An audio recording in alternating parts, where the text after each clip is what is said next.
5 ang arestado matapos mabistong nagda-drag racing sa Maynila. Ang isa nakabangga pa raw ng isang pulis na sumubok humarang sa kanila habang tumatakas. Balitang hatid ni Jomer Apresto.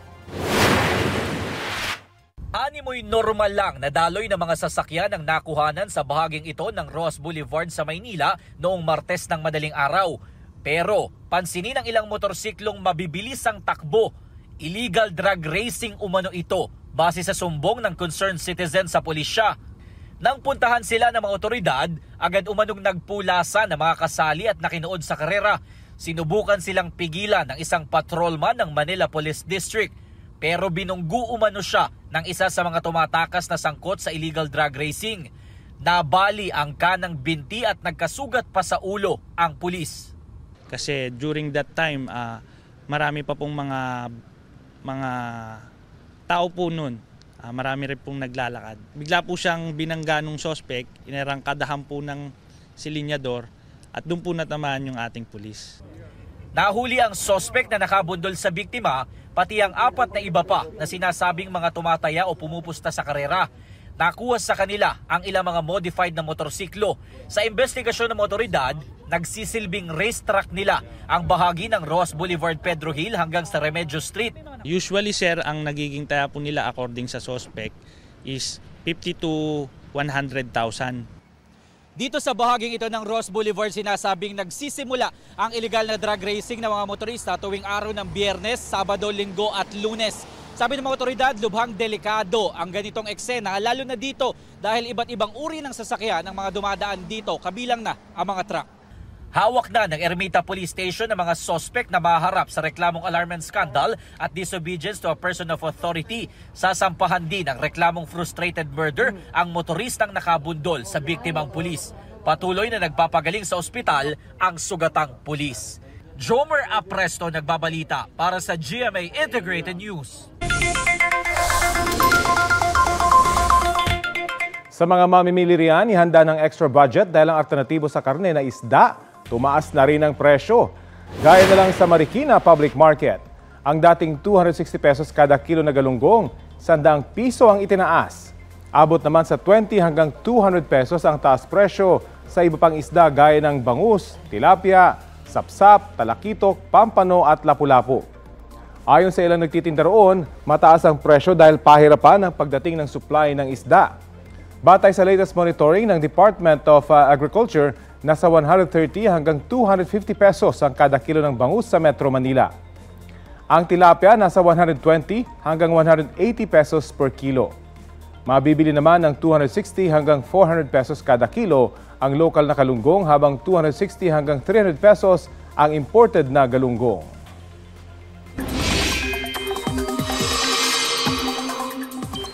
Mga kapuso, nagbabalik ang shear line sa bansa. Posibleng ulanin dahil sa shear line ang ilang panig ng Visayas at Mindanao ayon sa Pag-asa. Hanging amihan naman ang umiiral sa Luzon. Base sa rainfall forecast ng Metro Weather, uulanin sa mga susunod na oras ang ilang bahagi ng Northern Luzon, Aurora, Southern Luzon, Visayas at Mindanao. Posible ang heavy to intense rain sa ilang lugar na maaaring magdulot ng baha o landslide. Mababa naman ang tsansa ng ulan dito sa Metro Manila. Naitala ngayong araw ang 14.5 degrees Celsius na minimum temperature sa La Trinidad, Benguet, 14.6 degrees Celsius sa Baguio City, habang 23 degrees Celsius naman dito sa Quezon City. 7 driver ang natiketan sa operasyon ng Special Action and Intelligence Committee for Transportation kaninang umaga sa Valenzuela. Ang isa sa mga nasitang pampasaherong bus natuklasang expired at wala ng laman ang fire extinguisher. Ang mainit na balita hatid ni James Agustin. Sa isinagawang inspeksyon ng Special Action and Intelligence Committee for Transportation o SAIC sa MacArthur Highway sa Valenzuela City, pinarang isang bus na galing Balagtas, Bulacan at patungong Caloocan. Ang fire extinguisher ng bus, nadiskubring expired na at walang laman. Hindi tinikita ng driver, pero magpapadala ng show cause order ang LTFRB sa bus company. Hindi ko rin napansin sir kanina kasi tugis lang ako dito eh. I-report ko na lang pagbalik namin ng office mamaya. Sunod-sunod namang pinara ang mga bumabiyahing jeep. Chinek ang mga ilaw, gulong, handbrake, windshield at mga dokumento. Ang isang jeepney driver walang maipakitang ORCR at hindi rin nakasuot ang seatbelt kaya tinikitan siya ng saik. Kompleto naman po yung papeles nito. Siguro po yung naglinis yung tagalinis namin doon sa garahe na ibaba po siguro. Hindi nila po kasi sila nakalagay. Nakaipit lang dito yung plastic ng mga papeles . Ayos lang naman po yung ganyan. Wala tayong mga violation is violation. Hindi rin pinalampas ang isang bus na sira ang kaliwang brake light. Maging ang bus na ito na wala namang signal light. Araw-araw naman po, kanina nakalimutan lang po. Bahagyang naabala ang ilang pasahero, pero naiintindihan naman daw nila ang kahalagahan ng isinagawang inspeksyon. Para sa safety, sir. Tama lang ho. Okay lang naman para safety din ng mga pasahero. Hindi naman kayo naabala? Medyo, kasi malilate na sa work. Pero okay lang kung kailangan. Magkakasunod ding pinara ang 4 na truck ng basura dahil walang mga plate number at wala rin maipakitang dokumento ang mga driver. Hindi ko po alam sa opisina na lang po. Umabot sa 7 driver ang natikitan.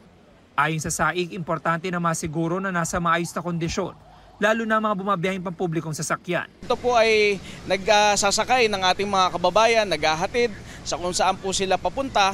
Kaya kinakailangan pong masiguro natin na ligtas yung kanilang paglalakbay. Gayon din po, hindi lang naman yung mga sumasakay na pasahero ang iniingatan natin dito, kundi kasama na rin po yung driver at ganun din po yung mga kapwa natin motorista na gumagamit ng pampublikong kalsada.